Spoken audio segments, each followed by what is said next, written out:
Assalamualaikum. Salam Bu Dewi. Iya, ya, Saya Pak. akses. Kita latihan dulu. Kang Zaini, udah belum? Sebentar. Saya tadi accept Kang Zaini, sepertinya sih udah ya join. Tapi kenapa nggak ada Kang Zaini? Kang, where are you? Oh ada nih, sekarang saya udah accept. Bismillah. Ada nggak? Suaranya jelas ya. Ya, Assalamualaikum. Pak Ustadz, Pak Ketua, Bapak Guru Suhu. Nah, semuanya. Waalaikumsalam. Alhamdulillah hari ini nanti saya rekam ya ini ya. Bentar, coba. Ya.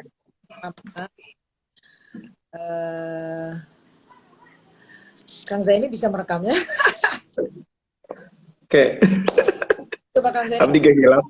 Abdi gehilap dah. Kela. Bagaimanakah merekamnya?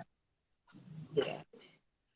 Ini kita bertiga ini karena tidak memakai IG pribadi, jadi begini. Sudah ada 14 orang yang mengikuti, alhamdulillah. Ayo atuh 27 kota bergabung ya, 27 kota kabupaten ini bergabung. Jabar bergerak bukan berarti hanya Pakuya saja, tapi semuanya bisa bergabung. Pasti rame penting ya. Wah, bismillah kudu rame. Iya, mau rekamnya. Kan, oh nanti ngerekam biar Wah, Bu Dewi, mesti nama kita memakai baju itu ya, baju apa? Baju Jabar bergerak. Jabar bergerak, gitu, pakai rompi. Isin atau sama Pak Ketua, lihat tuh Pak Ketua menilai dan dari pagi baik. Kita akan mulai sekitar menit lagi. Saya ingin menyapa ya. Banyak sekali di sini. Ya, Ibu Neneng. Hai Ibu Neneng. Assalamualaikum Ibu Neneng, ketua kami. Ya, ini wah banyak. Wah. Wah, luar biasa. Wah, luar biasa. Dari Jepara juga ada yang gabung dari Jepara. Alhamdulillah, Desa Mekar Maju. Selamat datang Desa Mekar Maju, dari mana ya? Kang Zaini bisa melihat juga kan yang masuk ya? Iya. Bisa kan? Iya. Iya. Dari Ibu Dina, Ibu Windy, Pelang ITBM, saya teteh Pelang ITBM teh. Sudah ada 13. Saya menunggu 7.300 lagi ini. Yang akan ya.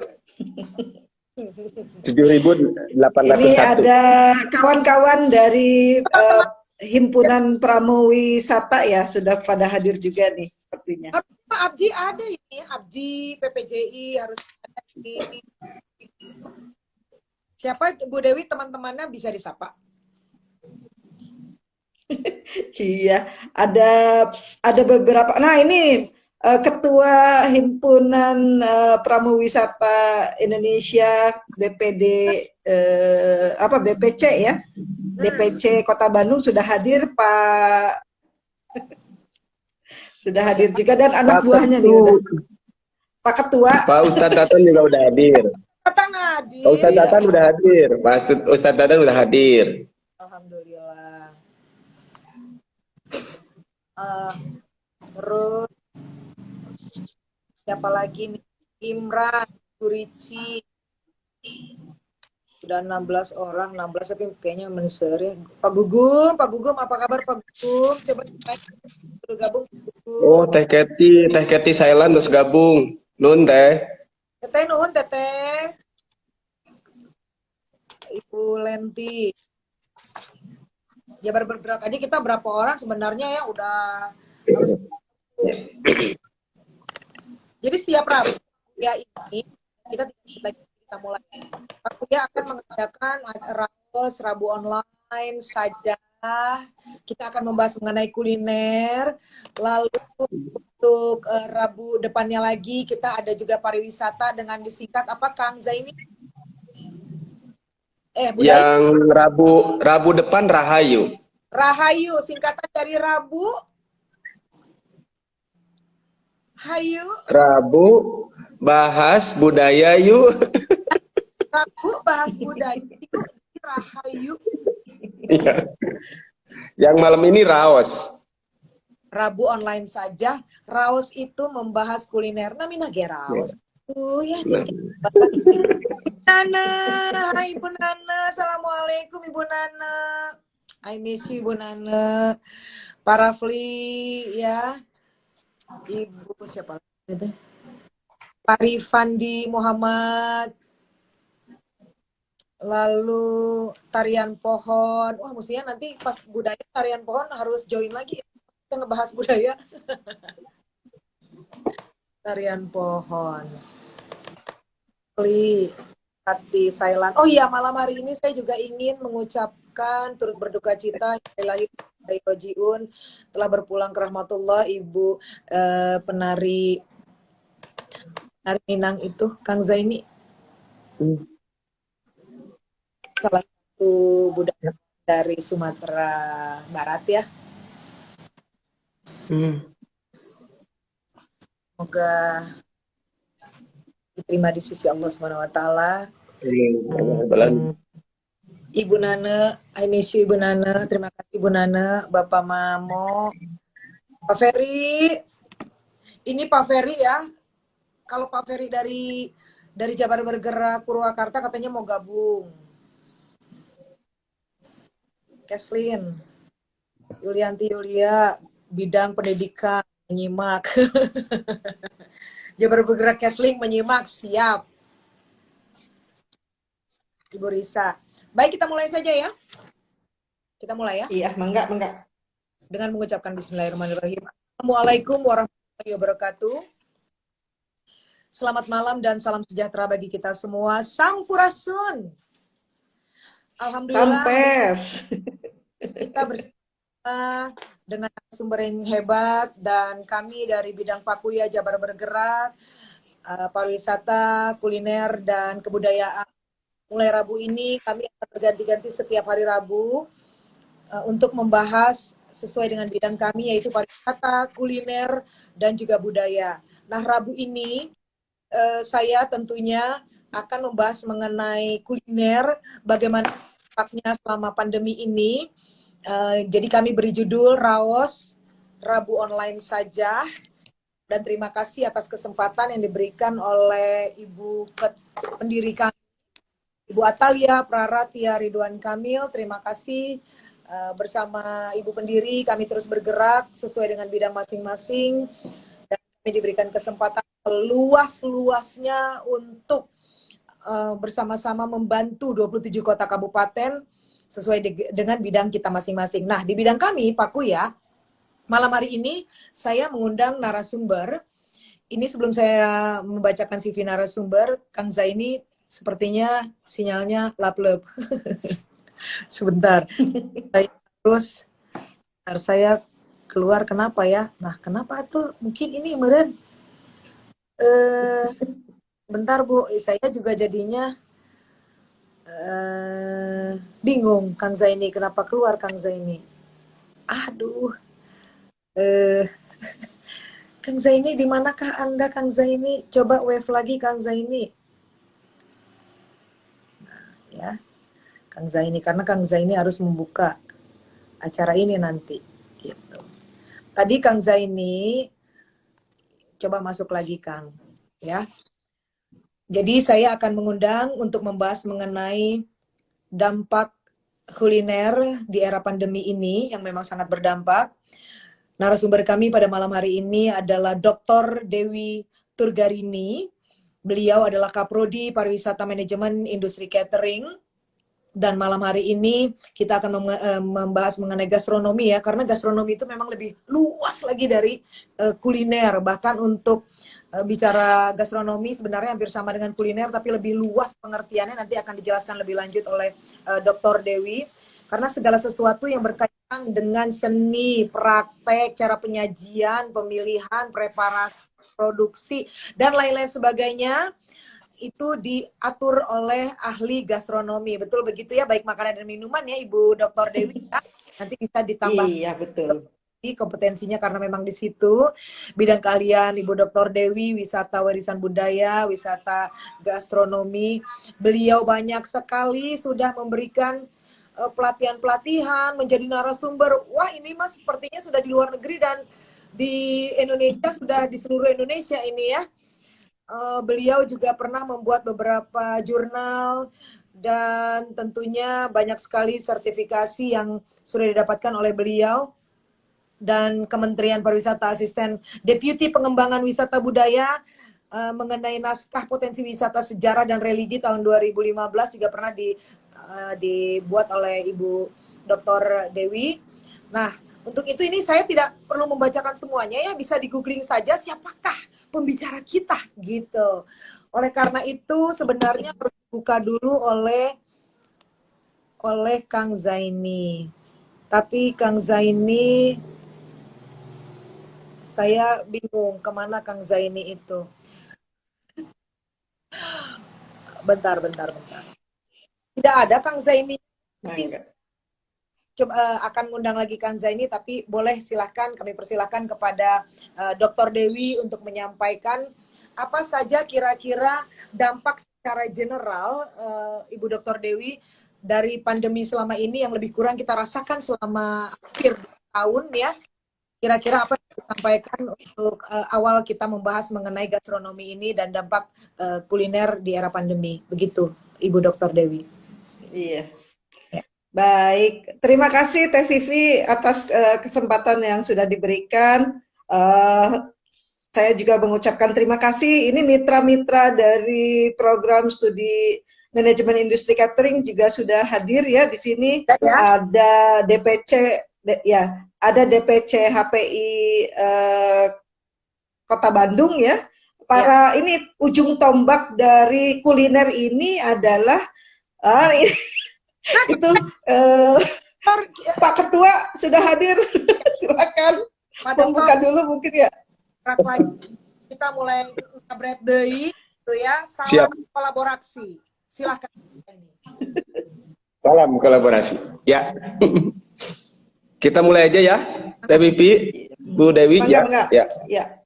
Bismillahirrahmanirrahim. Assalamualaikum warahmatullahi wabarakatuh. Bapak, Ibu semua yang saya hormati. Hatur nuhun, host rame, Teh Vivi, narasumber, teman saya yang selalu setia, sering didiriweh, Bu Dr. Dewi Turgarini, dan kemudian yang saya hormati juga Pak Ustadz Tatan tadi sudah hadir, Pak Ketua, terus Pak Bu Waketum tanpa huruf M, Ibu Neneng. Terima kasih atas kehadiran teman-teman semua, ada Ivan, Arisandi, terus dari Jepara tadi hadir juga Tereka, Teketi dan sebagainya semua hadir untuk kita menyerap ilmu malam ini dari sang maestro kuliner. Saya banyak belajar kuliner ke Bu Dr. Dewi ini. Karena apa? Karena kuliner makanan ini merupakan akan mencapai masa puncak emasnya seperti pasca pandemi ini. Orang-orang sudah kangen dengan makanan-makanan yang di luar rumah. Tentu makanan-makanan yang beragam yang kita bisa tawarkan. Terus selama pandemi ini juga Bu Dr. Dewi ini memang aktif sekali dalam menemukan kuliner-kuliner yang terutama yang tradisional, kemudian yang bisa dipadu-padankan, sehingga malam ini kita akan mendapatkan ilmu yang sangat, menurut saya sangat luar biasa malam ini. Jadi kalau tiap hari Sabtu, tiap hari Rabu pokoknya harus terus di IG Live Jabar Bergerak. Karena apa? Karena malam ini ada Raos, Rabu online saja tentang kuliner. Minggu depan ada Rahayu. Rahayu itu Rabu kita bahas budaya yuk. Nah, kita bahas budaya. Minggu depannya lagi ada tentang pariwisata. Jadi tiap minggu kita akan IG Live kaitan dengan keberbedaan dari 3 Pakuya, pariwisata, kuliner dan budaya. Tapi malam ini sebagai yang perdana ini sangat luar biasa ada Bu Dr. Dewi. Kita dengarkan, kita resapi banyak ilmunya yang bisa kita serap malam ini. Gitu saja mungkin Teh Vivi. Saya mah kalau ngobrol pasti panjang pisan 2 jam gak bisa. Nggak apa-apa. Atur nuhun. Wassalamualaikum warahmatullahi wabarakatuh. Selamat menikmati dan selamat menyerap ilmu. Nuhun. Waalaikumsalam Ya. warahmatullahi wabarakatuh. Jadi ngenyembatna Ustaz Tatan ya.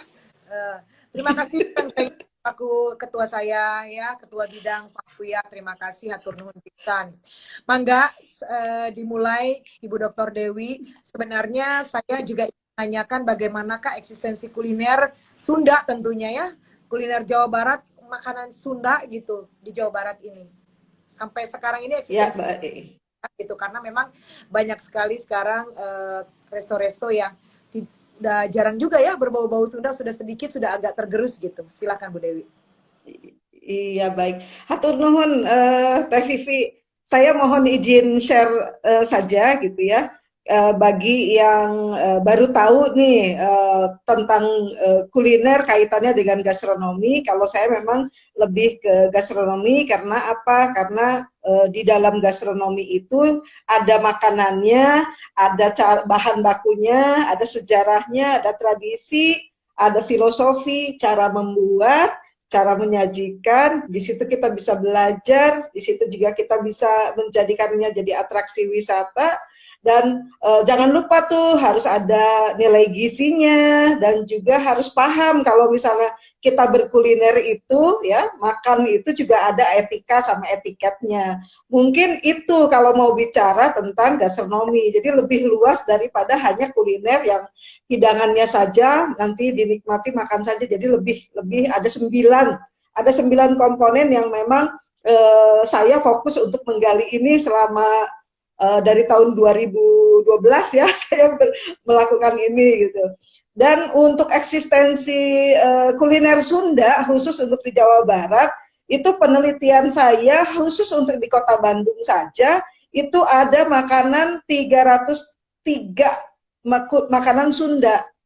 Dan seiring setelah hampir 3 tahun ini ya, itu pertambahan makanan Sunda di seluruh Jawa Barat itu bisa mencapai sekitar 900 jenis makanan yang ada di Jawa Barat gitu ya. Eksistensi dari jumlah yang sedemikian banyak, kemudian juga saya juga saat ini sudah tuntas ya, sudah tuntas melakukan penelitian di Jawa Barat itu ada 28 kota dan kabupaten, dan saat ini saya sudah melakukan penelitian itu ada di 23 ya. Saya baru menyelesaikan 23 kota dan kabupaten di Jawa Barat. Jadi masih ada sisa 4 lagi yang saya harap nanti tahun depan akan penelitian lagi untuk mencari makanan-makanan Sunda yang memang tidak dikenal oleh masyarakat luas gitu ya. Jadi memang kerja saya belusukan gitu ya. Nah itu eksistensinya. Kemudian pertanyaan kedua tadi ya Teh Vivi ya. Iya. Bagaimana di pandemik ini setelah masa pandemi? Ya. Setelah masa pandemik tentu saja industri kuliner itu memang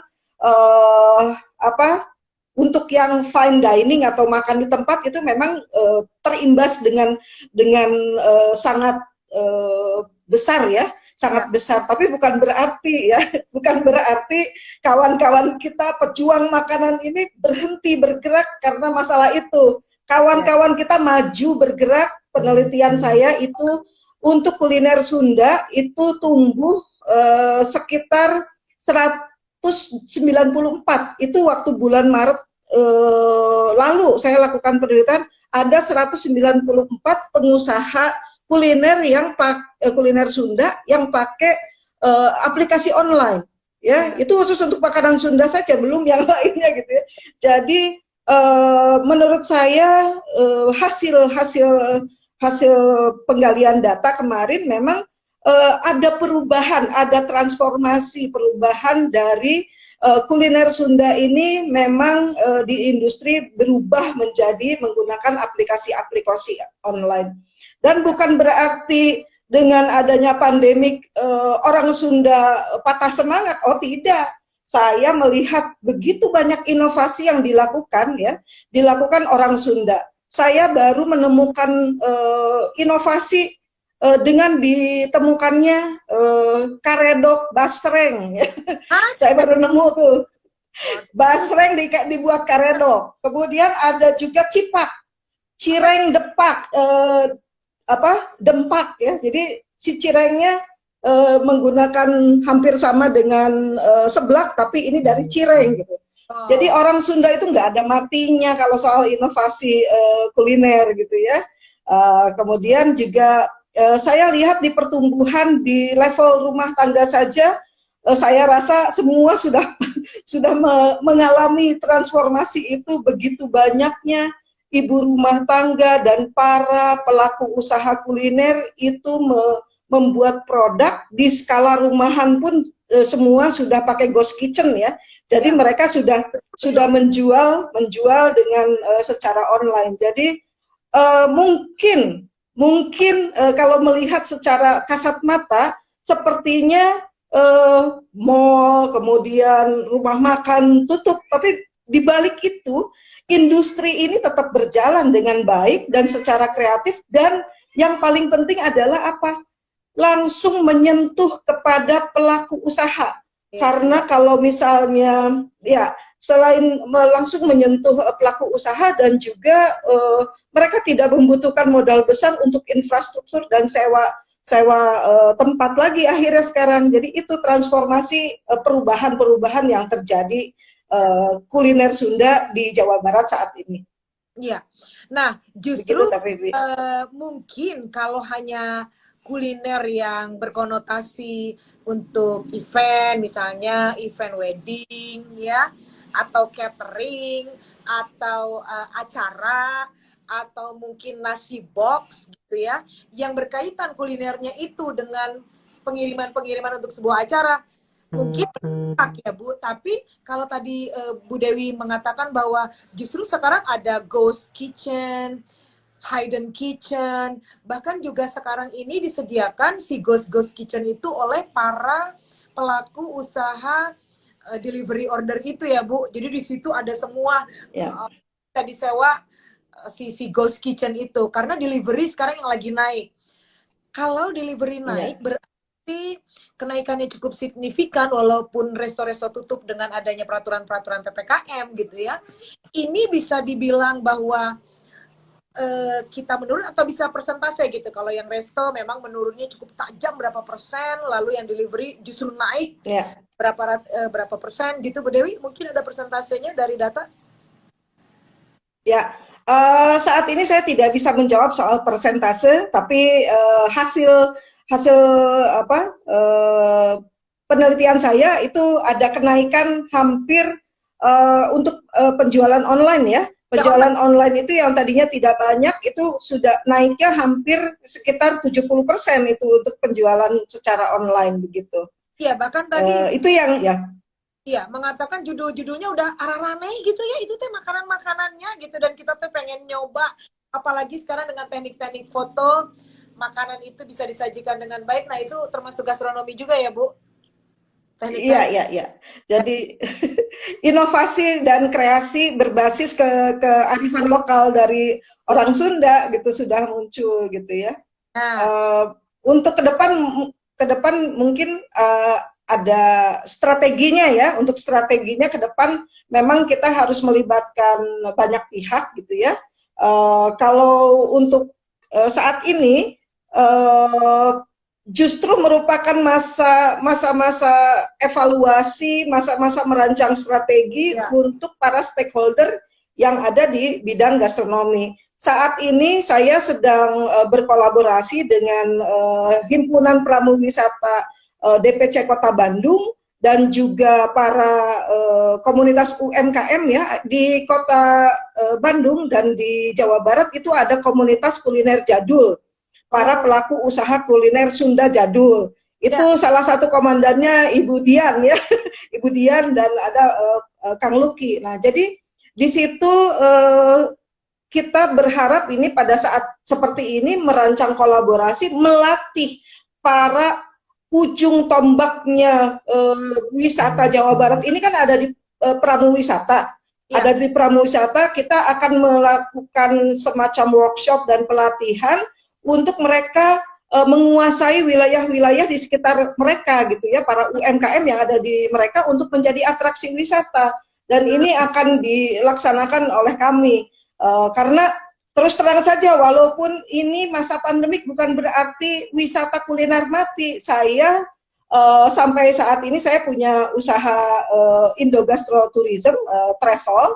Saat ini saya tetap melayani wisata kuliner, gastronomi untuk tamu-tamu secara market niche. Jadi hanya wisatawan minat khusus. Jadi saya bisa hanya melayani 1, 2, sampai 5 orang hanya untuk mereka berwisata kuliner ke destinasi-destinasi yang memang saya sudah punya networknya gitu ya.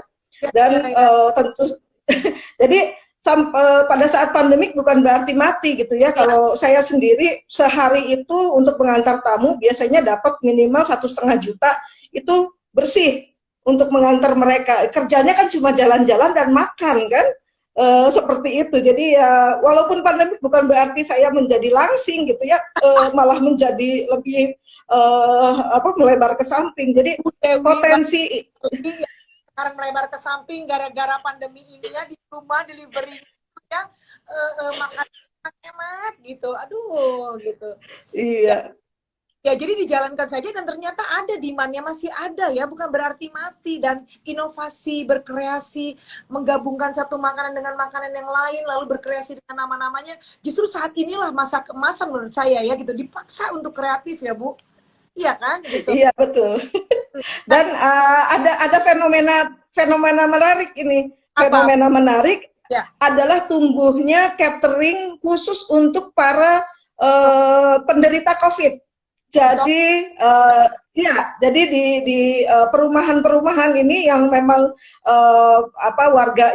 warganya sedang COVID itu membuatkan menu makanan sehari 3 kali untuk para penderita COVID, itu dari main course, makanan utama, makanan pendamping, kemudian snack, kemudian buah, kemudian minuman ya, minuman yang bernilai gizi, termasuk juga dengan pertumbuhan penjualan minuman-minuman herbal ya, minuman herbal. Jadi ini menjadi sebuah fenomena yang baru saya lihat, dan memang indahnya Indonesia, indahnya Jawa Barat itu dalam kondisi pandemik bukan berarti takut gitu ya, malah menciptakan pekerjaan dan juga menunjukkan kemampuan mereka mengolah makanan tradisional Sunda yang karena saya COVID survivor, jadi saya sangat dibantu oleh para warga yang memang membuat makanan Sunda.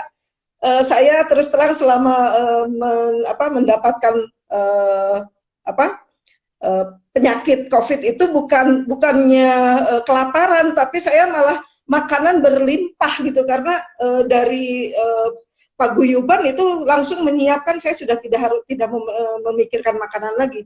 Itu luar biasa fenomena yang menarik yang ada di Jawa Barat khususnya. Iya betul. Ini sebenarnya ada pertanyaan itu, jadi catering isoman ya, aduh bahagia. Tapi bukan berarti kita ingin dikirim seperti itu, kita harus jangan atuh. Iya, enggak lah. Ada pertanyaan Rifandi Muhammad, izin nanya ke Ibu narasumber, bagaimana menurut Ibu makanan Sunda itu bisa bertahan ya Ibu di suatu situasi pandemi ini gitu, karena mungkin banyak juga yang makanan cepat-cepat saji ya. Nah, lalu dari Ibu Neneng Hayati, atur nuhun Dr. Dewi, Dr. Zaini, Teh Vivi, Bantu Kuliner Jawa Barat, amin Bu Neneng, amin. Dapat salam dari Ibu Grace Peters, ini Ibu Dr. Dewi. Itu fans Anda, Ibu Dr. Dewi ya. Ibu Dewi, ini pertanyaan dari Ibu Grace. Makanan Sunda itu olahannya gimana ya? Yang sehat itu gimana? Sebenarnya makanan Sunda itu teh mau diolah apa aja sejauh ini sih sehat ya Bu, dengan banyaknya ikan, apalagi ikan gurame, ikan nila, ternyata banyak sekali kandungan gizi di situ. Lalu pepaisan yang kita tuh tidak kena minyak tapi kita bisa makan enak gitu. Kalau menurut Cusi, ini Cusi dari dari Pak Kuya juga ya. Saya kangen sama gemblong, jongkong, bugi, selalu dirindu. Semoga nanti ada. Sekaligus juga mungkin bisa dijawab juga, Bu, bagaimanakah tantangan Iya, kuliner Sunda di Jawa Barat ini? Karena iya. kalau sekali lagi tadi berkali-kali Dr. Dewi mengatakan bahwa sebenarnya berkembang kok, sebenarnya inovatif kok di masa pandemi, siapa bilang turun gitu ya gitu. Ya asal Anda juga mau berinovasi gitu. Asal Anda mungkin bisa mendapatkan yang tadi ya Ghost Kitchen, atau Anda juga mendapatkan list di delivery. Tapi kalaupun tidak delivery, sekarang bisa WA blast ya kan, karena saya juga punya usaha Iya. kuliner burger, saya bisa WA blast, ada kok yang beli juga. Jangan menunggu order delivery, order online itu akhirnya kita tidak bisa berbuat apa-apa ya. Kita ada WA blast kok gitu ya. Kita juga ya, nah itu kan juga bisa gitu sebenarnya. Silakan Bu Dr. Dewi. Iya, baik. Terima kasih ya, Mas Ivan ya, Kang Ivan. Ini saya coba jawab, ini bagaimana caranya? Apakah kuliner Sunda bisa survive dalam kondisi pandemik? Alhamdulillah gitu ya, alhamdulillah justru pada saat pandemik ini dengan keterbatasan penghasilan finansial, ibu-ibu rumah tangga menjadi kreatif, kan tidak semua rumah tangga bisa memesan online menggunakan apa GrabFood atau Shopee atau apa ya. Jadi pada dasarnya betul tadi yang diungkapkan oleh Teh Vivi, bahwa selain menggunakan aplikasi, kita juga saat ini sudah sangat umum menggunakan WhatsApp untuk menjual produk-produk di skala rumahan pun tetap jalan gitu ya. Jadi bahkan di perumahan saya yang kecil saja, yang namanya bala-bala, kemudian aneka gorengan, kemudian aneka makanan Sunda itu tetap terjual dengan manisnya, dan itu tidak mengeluarkan modal besar karena mereka menggunakan sistem purchase order. Silahkan, saya akan membuat makanan Sunda ya, macam-macam banyak yang saya pantau itu ada hampir 20 item yang ditawarkan oleh sekitar rumah saya aja gitu. Itu menggunakan sistem purchase order. Jadi mereka memang tidak ada faktor kerugian yang berdampak besar terhadap perekonomian rumah tangganya gitu ya. Jadi pertanyaannya apakah akan survive, ini adalah pertanyaan yang klasik di masalah budaya. Sejauh mana kita sebagai orang Sunda melaksanakan tradisi membuat makanan Sunda di rumah masing-masing. Iya. Karena kalau Anda bertanya apakah survive atau tidak, pertanyaan saya ajukan pertanyaan kembali, sudah sejauh mana Anda membuat makanan Sunda di keluarga Anda sendiri? Kalau Anda tidak bisa membiasakan, ya tentu saja itu akan hilang gitu ya. Karena budaya itu akan menghilang terus-menerus kalau Anda tidak melestarikannya. Kalau bagi kami para pelestari, menjadi sebuah kewajiban melestarikan makanan tradisional kita itu di tingkat keluarga Batih dulu. Jadi baru setelah itu ada impact secara besar di regional sampai di lokal sampai ke regional gitu. Jadi itu pertanyaan ya Kang Ivan, pertanyaan, mudah-mudahan kita cinta makanan Sunda, kita tetap lestarikan makanan Sunda, tetap mengenalkan makanan Sunda kepada anak-anak kita, karena mereka adalah aset kita di masa mendatang gitu ya. Kemudian mengenai bagaimana sih sebetulnya manfaat gizi dari makanan Sunda. Makanan Sunda hasil penelitian saya itu memiliki komposisi makanan yang sangat seimbang, karena di situ ada proteinnya, ada karbohidratnya, kemudian ada vitaminnya. Apalagi orang Sunda ya, terutama memang dibudayakan dari awal kan memang biasa makan sayur gitu ya. Ini sudah menjadi bagi ya, kan tidak heran ngelihat orang Sunda kenapa kulitnya halus-halus ya, karena suhunya memang baik, kemudian terbiasa makan sayur dan buah itu menjadi faktor regenerasi sel yang baik begitu. Jadi kalau mau dibahas kita bisa mengurai satu-satu tentang komposisi gizi dari makanan Sunda yang ada gitu ya. Bagi yang ingin melihat sehat atau tidaknya makanan Sunda bisa melihat jurnal gastronomi tourism yang ada di program studi manajemen industri catering. Itu hasil penelitian kita dari tahun 2014 tentang makanan dan juga kandungan gizinya ada di situ semua gitu ya. Mangga silahkan gitu ya, nanti bisa dikoordinasikan. Mengenai ya dibuat oleh Ibu Dr. Dewi. Semuanya ada. Oh, ada tim, kita punya tim ya, kita punya ahli gizi, kita punya ahli gizi, ada 2 di program studi kami, dan juga mahasiswa pun diajarkan untuk membuat perhitungan gizi yang ada dalam setiap 100 gram makanan itu mereka harus bisa menghitung.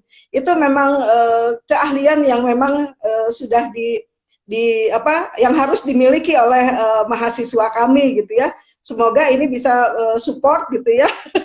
Kemudian ini pertanyaan selanjutnya dari Teh Cusi ya. Teh Cusi. Iya ya sono ya. Gemblong, jongkolo jongkong ya sama apa? Bugis. Sama satu lagi tadi jadi soal Bugis. Oh jangan khawatir, saya tahu lokasi yang masih ada menjual makanan itu. Ya, saya tahu lokasinya ada beberapa Teh Cusi ya itu saat ini alhamdulillah kita juga beruntung karena masih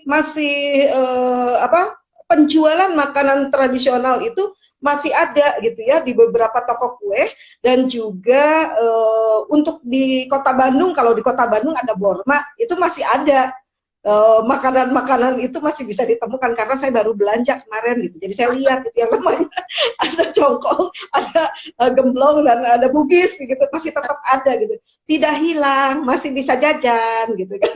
Pakai double masker. Jadi eksistensi makanan tradisional jajanan pasar itu masih tetap jalan gitu. Dan saat ini juga walaupun kami work from home, tapi kalau misalnya ada kegiatan kami tetap pesan makanan tradisional itu di pusat-pusat jajanan tradisional masih tersedia, jadi tidak hilang. Jadi tinggal harus tahu lokasinya di mana, itu bisa tetap dinikmati dengan enak. Dengan nama-nama yang lebih keren gitu ya Bu. Menarik sekali karena inovasi tiada henti saya rasa untuk dunia kuliner itu bisa membuat mata pencarian baru di kita di masa pandemi ini. Lalu alhamdulillah makanan Sunda ini adalah salah satu ya makanan Indonesia menurut saya sih sehat. Apalagi kalau saya lihat sekarang ini banyak sekali selebgram makan makanan dari Thailand gitu yang mentah-mentah gitu Ibu, dan itu penontonnya sampai 15.000, berapa juta gitu ya gitu. Sementara itu orang-orang Thailand yang makan gitu yang mentah-mentah, sementara kita mah udah dari dulu gitu ya. Orang Sunda mah doyannya kan mentah. Zaman dulu istilahnya adalah dilepas di kebun mah orang Sunda mah hidup begitu kan ya gitu. Nah, budaya ini yang harus kita pertahankan. Tadi Ibu Dr. Dewi juga simpel sekali.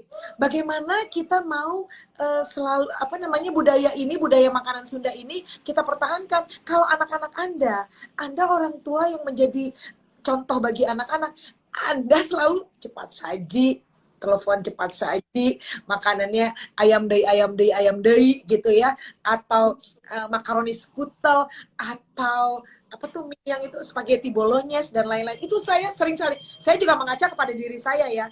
Akhirnya saya ditegur oleh Dr. Dewi sekarang ini, malam ini. Bagaimana mereka tahu Sunda ada ini, ada ikan ini, ada bla bla bla gitu. Malah ikannya kalau nggak enak bisa bakar pakai gitu, karena anak-anak senangnya kan dengan yang manis-manis gitu. Kalau tidak kita mulai dari rumah begitu ya, lama-lama mereka tidak mengenal makanan khas Sunda ini gitu. Nah ini ada lagi pertanyaan dari Roli Kegoni. Makanan Sunda itu ada yang bisa tahan 1 bulan nggak sih? Ini mungkin ada kaitannya dengan begini Bu. Kadang-kadang kita itu tidak mengenai bagaimanakah penyimpanan sekarang ini serba apa tuh vakum ya, vakum gitu, divakum. Dengan divakum ternyata sayur pun dia awet ya Bu. Nanti akan dijelaskan lah dengan oleh pakar gastronomi ini oleh Ibu Dr. Dewi. Lalu bagaimana ya bisa tahan 1 bulan atau tidak di masa pandemi gini, karena saya ingin taruh mungkin di kulkas dan lain-lain sebagainya. Teh Ceka, apa kabar Teh Ceka? Lalu dari Joe, Bu Dokter, saya pernah buat pais nasi jantung cau pahit di wilayah Tasik Selatan, sangat familiar itu teh. Pustung, apakah setiap jantung pisang bisa dimakan karena pahit ya? Mungkin itu cara pengolahannya saya rasa. Salam ramping, yaitu lebar ke samping. Aduh, Anda tuh gimana sih dari Jo lagi ya. Pistung, pais sangu jantung. Itu keren gitu katanya ya, bisa dijadikan, tapi mungkin cara pengolahannya ya, karena Ibu Dewi juga pernah mengenyam pendidikan di MH. Ibu Dewi ini aduh sampai S3 luar biasa loh ya, ilmu-ilmu yang diambilnya ya Allah. Lalu Ibu Grace, sudah adakah makanan Sunda yang diakui UNESCO sebagai World Heritage Culinary? Ibu Dokter Dewi, aku mau lah tahu tempatnya di mana belinya gitu. Dari Teh Dwi, halo Teh Vivi, makasih ya. Lalu ini banyak sekali, jawab dulu deh Bu. Ini banyak yang ikutan pertanyaannya. Terima kasih. Iya, baik. Pertanyaan yang boleh di-remind tadi pertanyaan nomor 1. Saking ya, banyak. Saking banyaknya. Nah, jadi kalau dalam 1 bulan tuh makanan Sunda itu kan ya, basi ya, gitu, cepet basi. Iya, baik. Baik. 1 bulan kuat, saya anak kos katanya gitu. Baik, saya perlu menyampaikan dulu ya, orang Sunda itu punya budaya ya, punya budaya yang hebat. Ini saya temukan di Cibuluh, Kabupaten Subang nih, kampungnya Dr. Zaini itu.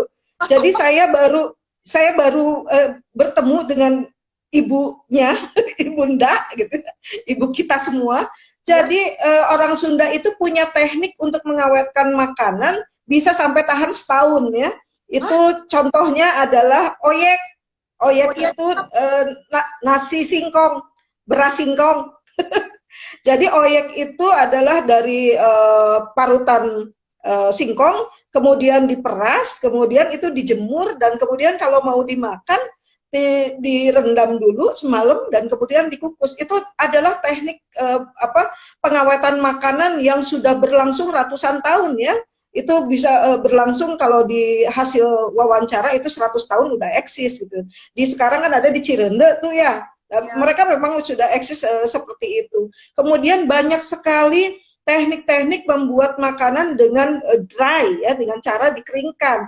Seperti ranginang, opak, kicimpring ya, dan beragam makanan itu adalah hasil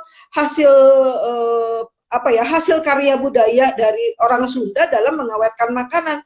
Pantang bagi orang Sunda itu kalau ada orang bertamu tidak disuguhi. Jadi yang saya lihat adalah ternyata ibunya Dr. Zaini punya peti makanan di rumahnya itu ya. Jadi di sama ibu ya, Dr. Zaini.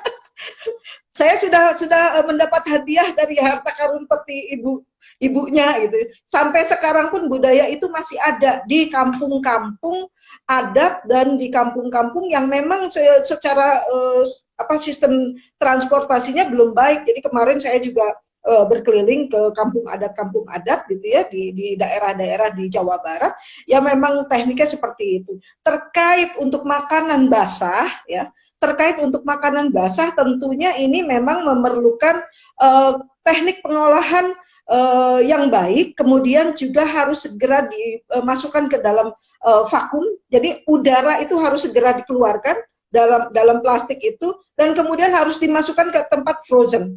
Itu bisa bertahan bisa 3 bulan itu kalau untuk seperti itu. Ya, jadi tapi tidak keluar masuk gitu ya. Itu memang dan harus diberi ada sistemnya namanya first in first out, itu nama mekanisme untuk pengambilan makanan. Tidak boleh makanan itu dikeluarkan masukkan lagi, keluarkan masukkan lagi. Makanya kalau dalam freezer itu harus sudah ada ditulis dalam spidol itu kapan expire date-nya. Itu adalah teknik FIFO yang memang kita para para chef ya memahami konsep itu. Itu mungkin Kang ya, nanti kalau misalnya mau, dan kuncinya di udara, tidak boleh ada udara masuk atau ada bocor gitu ya. Itu yang akan menentukan kalau untuk makanan basah bisa bertahan lebih lama ya. Bisa bertahan lebih lama lagi, bertahun-tahun kalau misalnya menggunakan kaleng ya, pengalengan. Nah itu bisa lebih lama lagi gitu. Kuncinya dari udara, karena udara itu mengandung bakteri, itu aja. Kemudian pertanyaan kedua yang saya masih ingat, nanti di-remind lagi sama Teh Vivi, untuk untuk makanan yang tadi si pais jantung ya, memang ada tekniknya supaya tidak tidak hitam, adalah harus pakai garam ya. Direndam dulu itu si jantung pisang itu di air garam, kemudian selanjutnya nanti si getah yang pahit itu akan keluar dengan konsentrasi air garam yang tinggi. Dibilaslah dulu si jantung pisang itu, baru diolah. Jangan kalau masih mentah-mentah ada pararait atau gitu. Tapi kapan kasih jantung pisang itu kita anggap bahwa boleh dipetik dan kita boleh bikin sayur? Itu di usia berapa? Nah, soal itu harus tanya sama Dokter Zaini, karena di Subang itu kampungnya Dokter Zaini itu memang menu andalannya adalah olahan dari daun pisang ya, dari jantung pisang. Jadi sama mungkin kalau dilihat sih seperti gudeg gitu ya. Seperti gudeg gitu, tapi dari jantung pisang. Itu olahan khas dari Kabupaten Subang gitu ya. Nah, untuk teknik pengambilan mungkin lebih tepat sama Kang Zaini ya, karena itu keahliannya sudah puluhan tahun Kang Zaini memantau ibunya membuat jantung pisang itu. Kang Zaini ketahuan ya, Kang Zaini teh, kalau Kang Zaini bilang tahun 90 waktu itu ya, biar nggak kelihatan kampungan, saya teh dari desa ya, tadi desa apa itu di kampungnya itu namanya? Di Cibulu. Terus saya teh makan donat di Bandung teh gitu di Jalan Dago. Aduh, meni jadul banget ya ini ya, uyus tuh anak ketahuan ini. Pas makan ini makan donat ditraktir teman di Jalan Dago, pas makan ternyata donat kue longa. Kang Zaini. Ya, jadi kalau memang Anda belum paham mengenai makanan Sunda, ya sebenarnya belajar dulu ya. Tapi ya nggak apa-apa, akhirnya ternyata pahit dan lain-lain. Namanya juga belajar, olahan-olahannya Anda harus bertemu dengan ya chef atau belajar lagi lah gitu ya. Nggak apa-apalah, juga murah juga gitu. Teh Evi, assalamualaikum. Waalaikumsalam. Teh Ani Herningsi, terima kasih. Banyak tadi, ada lagi yang belum dijawab ya Bu Dokter? Udah dijawab semuanya? Belum ya, 2 pertanyaan. Teknik vakum. Iya, teknik vakum sudah dijawab yang gitu. Jawab ya gitu. Tapi Bu, kalau sebenarnya sayur-sayur sekarang kan semua serba divakum gitu. Sayur-sayuran boleh divakum Bu? Sayur-sayuran ya bisa divakum ya. Nah, untuk teknik itu saya belum paham ya. Itu ada chef ya, chef dan ahli gizi yang lebih ahli yang bisa menjawabnya. Nanti ini akan saya keep dan nanti saya akan share untuk mengenai sayur ya. Tapi kalau untuk makanan olahan ya, baik sayur kacang berem gitu ya, itu bisa tahan 3 bulan, itu bisa tahan lah kalau sistem frozen. Ya Allah. Dari Irawan, Ibu Dokter, mugi sehat, amin. Setuju, amin. Saya pertahankan, memperkenalkan makanan khas Sunda melalui Festival Tuangan Sunda atau event nasional kepada masyarakat Bandung, atau dipadukan dengan makanan khas dari di mana ini? ya dari Nusantara gitu ya. Budi Asor punten telat. Lalu dari Andriani Yosi, masakan Sunda itu memang lezat ya, nggak ada tandingan. Hanya saja sekarang anak-anak muda sepertinya merasa lebih keren kalau makan makanan Korea. Sampai berebut gitu ya kalau makanan Korea. Ini lebih ke tren dan juga didukung oleh artis-artis yang lain yang mungkin tidak ada korelasinya dengan makanan sebenarnya ya gitu, tapi nanti dilengkapi pertanyaan jawabannya oleh Ibu Dr. Dewi. Iya Teh Lia, assalamualaikum, Wilujeng Wengi, Dr. Dewi, Teh Vivi, gitu. Terima kasih ya Teh Lia. Salam dari minyak bekas Bandung. Saya tuh orang Sunda ya, kata Teh Dwi, jantung pisang gitu. Saya orang Jawa tapi suka banget sama makanan itu, jantung pisang. Kue longah, teh, kue molongo di tengah. Kayak tuh Dr. Zaini bisa wae. Ya, sama pertanyaan terakhir ya. Ini waktunya sudah tinggal berapa menit lagi. Bagaimanakah strategi pengembangan kuliner Sunda di Jawa Barat, Bu Dokter, dalam meningkatkan perekonomian masyarakat di Jawa Barat? Iya, baik. Pada dasarnya kalau mau mengembangkan kuliner Sunda itu harus kita kerjasama. Ya, kita harus kerjasama. Pemerintah harus kerjasama untuk memberikan ruang kepada pelaku usaha kuliner Sunda untuk bisa mengeksebisikan makanan-makanan itu di level nasional gitu ya. Dan alhamdulillah sih saya berdasarkan hasil kerjasama selama ini dengan Dinas Pariwisata, dengan juga pelaku usaha UMKM, DPR Indak, Dinas Koperasi, ini sudah dilakukan gitu ya. Dan makanya saya bisa bicara begini karena saya sudah 2 tahun bisa bekerja sama dengan para pelaku usaha UMKM yang sama-sama untuk mengekspos makanan Sunda. Sampai kita punya tim evaluator sendiri ya, panelis sendiri. Dari Jabar Bergerak juga kan sering sekali jadi evaluator untuk makanan untuk tim seleksi ya makanan Sunda gitu ya. Dan kemudian yang lainnya adalah kita harus mulai menggunakan teknologi lebih baik lagi. Makanya oleh karena itu saya juga banyak membuat beberapa hampir penelitian saya itu menggunakan sistem informasi dan juga digitalisasi supaya makanan-makanan ini bisa diakses. Kemudian yang ketiga adalah membuat pola-pola perjalanan dan juga rute-rute dan juga paket-paket wisata kuliner ya. Jadi sekarang ini kan sudah trennya adalah membuat event experience, pengalaman orang untuk belajar membuat makanan tradisional ya, khususnya di mancanegara, di Indonesia juga sudah dilakukan gitu. Dan itu lebih income-nya lebih banyak daripada karena sekalian melestarikan, sekalian mengedukasi dan juga dapat experience-nya si tamunya gitu.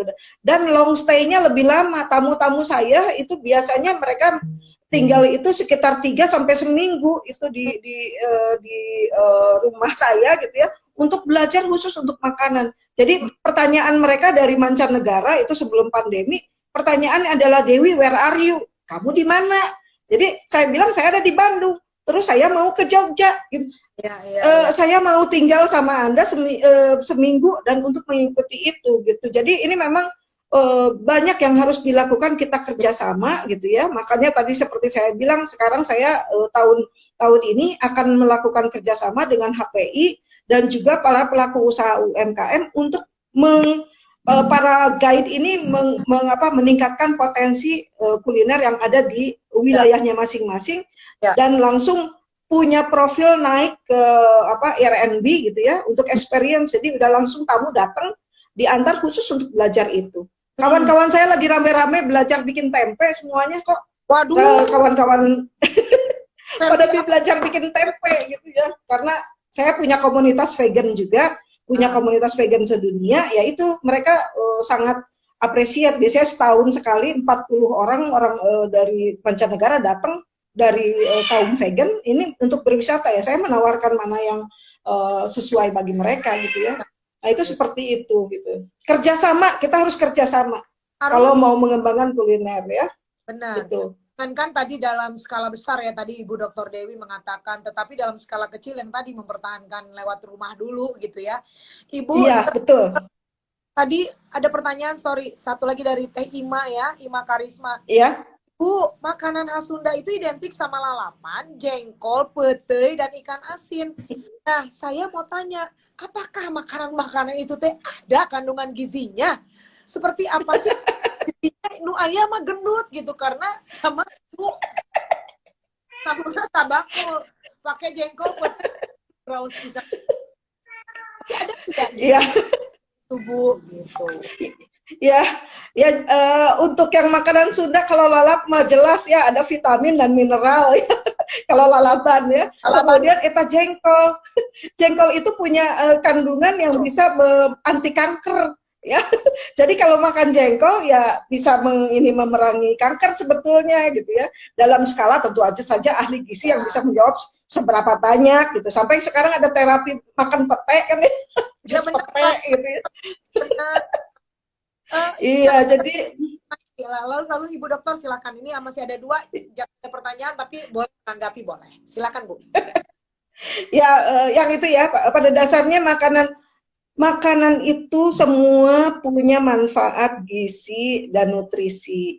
Sepanjang kita tidak berlebihan makanannya, ari jengkol nangan tilu, ari sanguna sabakul, mah ya tidak proporsional ya gitu. Kita harus menghitung gitu ya, karena kebutuhan makan karbohidrat di level remaja dan orang tua berbeda. Bagi kita makan hanya 5 sendok saja itu sudah cukup untuk makan nasi gitu ya. Nah, kalau dan kita tidak makan malam lagi, makan karbo lagi gitu. Tapi saya mah bohong, udah selalu makan wae, udah lapar gitu ya.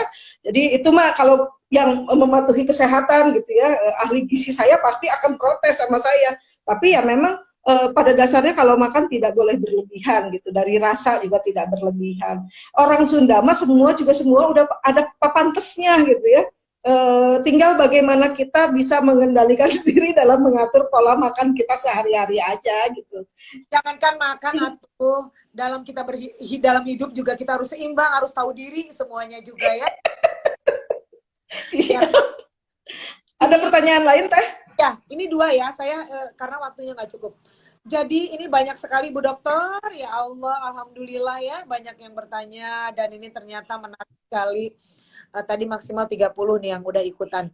Sebenarnya kalau pemakaian ini mungkin bisa dijawab oleh Dr. Dewi atau ya mungkin pernah ya ada pertanyaan seperti ini. Sebenarnya minyak goreng itu tuh dipakai sekali buang atau bagaimana gitu ya? Kalau sekali buang kok sayang, tapi kalau dipakai lagi itu namanya jelantah, itu harus dihindari. Gimana ya itu ya? Terima kasih untuk jawaban-jawabannya Ibu Dr. Dewi. Lalu Kang Hari, Teh Endah, jengkol, I love you. Iya, oke ya. Kang Hari, untuk bahan gilding ya. Mungkin perlu info makanan tradisional dengan sejarah, filosofi, dan nilai sosialnya. Sebenarnya tadi udah dijawab juga ya, ada bukunya juga ya Ibu Dokter ya. Itu maka Ibu pertanyaannya hanya segitu ya, waktunya udah nggak cukup, nanti kiri nih IG-nya. Iya baik. Ya, saya menjawab dulu untuk yang minyak goreng ya. Yang minyak goreng kita pakai 2 kali saja. Dan minyak jelantahnya jangan dibuang, bisa dibikin sabun mandi. Iya, bisa dibuat sabun mandi. Jadi sisa jelantah itu bisa kita sudah melakukan workshop. Jadi untuk sisa-sisanya tidak masuk ke dalam saluran air, tapi kita tampung dan kita buat jadi sabun mandi. Itu saya bikin di rumah juga seperti itu gitu ya. Jadi tidak beli lagi sabun mandi gitu. Kemudian tadi selanjutnya tadi apa? Yang kedua pertanyaannya. Yang itu tadi apa namanya untuk gilding ya? Mungkin perlu informasi tradisional dengan sejarah filosofi. Oke. Ya baik. Untuk ini sudah ada sekitar 61 ya, 61 penelitian yang terkait sejarah, tradisi dan filosofi makanan di Jawa Barat gitu yang sudah kita buat, bisa diakses di jurnal Gastronomi Tourism yang program studi manajemen industri catering itu sudah kita dari tahun 2014 kita lakukan seperti itu dan kami baru bekerja sama Dinas Pariwisata membuat buku ya, buku West Java Cuisine dengan penampilan yang modern. Di situ ada juga sejarah dan tradisinya gitu ya. Dan kemudian hasil-hasil penelitian saya terkait gastronomi itu memang sudah wajib ada sejarah, tradisi dan filosofi, bisa diakses ya di secara online, dan juga hasil-hasil penelitian saya mungkin bisa diakses di apa Google Scholar ya, Google Scholar, diklik aja nama Dewi Turgarini, ada hasil beberapa penelitiannya. Nanti silahkan aja selanjutnya mungkin bisa koordinasi dengan saya, IG saya Indo Gastrotourism, kalau memang mau melihat sudah sejauh mana penelitian-penelitian yang sudah kita lakukan terkait sejarah, tradisi dan filosofi ya. Memang itu komitmen saya cinta makanan dan itu pekerjaan saya untuk mencari terus, menggali terus tentang sejarah dan tradisi makanan orang Sunda di Jawa Barat gitu ya. Kita sudah lakukan di 23 kota dan kabupaten untuk gastronomi Sunda gitu ya. Alhamdulillah. Gitu ya Teh Vivi. Ya, sebelum kita pamit, tapi ini ada lagi. Nah, untuk minyak bekas Bandung yang menampung buat sabun dan biosolar, mungkin bisa nanti bekerja sama juga dengan bidang yang lain ya. Semoga Jabar Bergerak bisa menangkap ini minyak bekas Bandung, karena memang menampung semua minyak-minyak bekas itu. Ini alhamdulillah nih ya, jadi kita bisa diolah kembali, tidak jadi limbah gitu. Untuk Budi Ansor, Bu Doktor, makanan Sunda yang cocok untuk para vegan itu apa saja? Ini walaupun ada pertanyaan lagi yang masuk, saya nggak bacain ya. Udah, terima kasih. Nanti kita ketemu di Raus Rabu lagi gitu ya. Gitu, terakhir. Ya itu, jadi saya izin menjawab pertanyaan yang dari makanan kuliner Sunda yang vegan. Jadi kawan-kawan itu datang ke kota Bandung itu menyebutkan bahwa kota Bandung ini surganya vegan, ya surganya gastronomi vegan, karena di situ ada karedok, ada lotek, kemudian beragam sayuran ya yang kita buat yang memang hampir ada sekitar berapa ya 30 jenis makanan Sunda terkait sayuran ini yang memang disukai oleh para wisatawan vegan yang memang datang ke kota Bandung. Jadi bagi ada bukunya. Kenapa Bu? Ada bukunya. Bukunya tidak dibuat ya, tidak dibuat. Saya mah kerjanya nganterin mereka jajan, makan dan menunjukkan eta makanan teh vegan semuanya gitu ya. Ya saya sudah dari tahun 2014 sudah jadi pramu wisata ya, pemandu wisata khusus untuk wisatawan vegan di dunia, karena ada komunitasnya khusus yang memang selalu datang setiap tahun ke kota Bandung biasanya gitu. Iya, iya. Kalau begitu memang sebenarnya ada, dan sebenarnya pertanyaan dari Budi Asor ini saya rasa ya memang karena kita lalap-lalaban, lalu ada gado-gado bisa mentah, bisa direbus gitu ya. Di sini tuh memang surganya kalau untuk vegan mah gitu. Cuman mungkin iya betul. Mungkin mereka ingin mengolahnya seperti itu di rumah sepertinya ya. Kalau gado-gado deui, karedok deui kan bosen ya Bu. Nanti ya Ibu Dewi akan kita undang lagi gitu. Aduh, menirame hampura kalau tidak bisa dijawab semuanya. Hatur nuhun Ibu Dr. Dewi Turgarini atas informasinya semua. Saya banyak belajar. Semua yang mendengarkan IG Live ini juga belajar. Tidak hanya kami dari bidang Pakuya Jabar Bergerak, semuanya kita bisa saling menginformasikan, banyak yang bisa kita dapatkan, dan kita tergerak juga untuk kita mulai dari rumah, kita kembangkan budaya makanan Sunda ini agar anak muda sekarang tidak terpikat dengan makanan Korea, tapi rame ngantrinya tuh ya gitu. Oh ya itu jawabnya ya, kalau perkoreaan ya sudahlah gitu. Yang pasti adalah terima kasih Ibu Dewi, kuliner Jawa Barat selalu di hati gitu ya. Itu iya. Jabar Bergerak, semoga kami bisa undang lagi. Terima kasih Dr. Zaini, terima kasih juga untuk Bapak Tatan, Ustadz Tatan, terima kasih untuk Ibu Atalia Praratia Ridwan Kamil. Semoga Jabar Bergerak bisa sama-sama berkolaborasi dengan siapapun untuk Jawa Barat tercinta. Hatur nuhun Ibu Dr. Dewi. Iya. Iya, sami-sami. Terima kasih. Sehat Hatur selalu. nuhun pisan. Assalamualaikum. Amin. Waalaikumsalam. Hatur nuhun semua untuk yang sudah hadir. Sehat selalu pokoknya Bu Dewi. Iya, silakan itu follow Indo Gastro Tourism aja Indro. bagi yang berminat. Coba lagi Ibu. Follow. Di follow. IG Indo Gastro. Apa Bu? Indo Gastro Tourism. Nah, sudah Ya, sudah ya. ditulis di situ. Ya, Dan- mangga. Bagi yang ingin bertanya. Salam Paku ya. Iya. Mangga. Assalamualaikum. Salam.